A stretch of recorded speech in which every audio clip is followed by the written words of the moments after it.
diiwaan Tawfekh kër Maam Jaara adresse Touba kër Baye Lahat mbokki diiwaan Tawfekh kër Maam Jaara di restauration pâtisserie fast food ak service traiteur bu fekkee da ngay am ay gan yooy dalal lu ci mel ni màggal gi ñu jëm gàmm ngénte ceet anniversaire séminaire regroupement familial turu famille communion ganale diiwaan Tawfekh kër Maam Jaara ubbil na la ay buntam ngir ànd ak yow ci lépp loo fay jëfandikoo ci wàllum lekk ak naan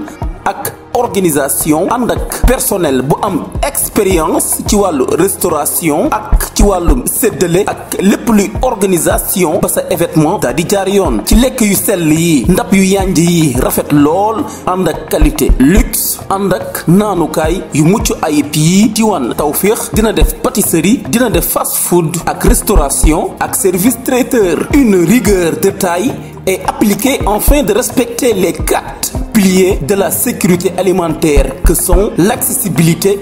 la stabilité, la disponibilité et l'utilité. Quelques plats proposés chez diiwaan Tawfekh mbokk yi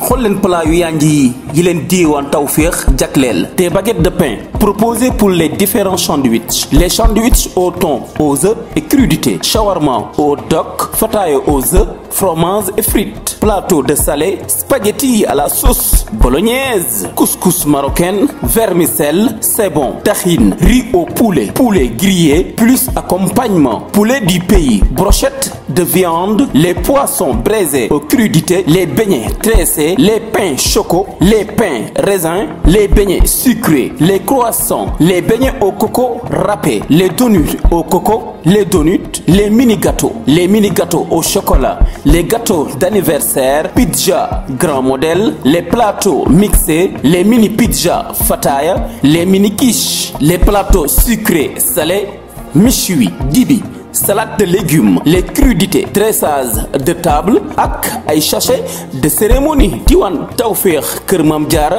a un personnel très dynamique, disponible et qualifié toujours à la quête de la satisfaction de leurs clients. Adresse Touba kër Baye Lahat. Soo bëggee jokkook diiwaan Tawfekh kër Maam Jaara wooteel ci 77 818 13 baa nga jokkoo ak ñoom ci Facebook, Twitter, Instagram ci diiwaan Tawfekh KMD.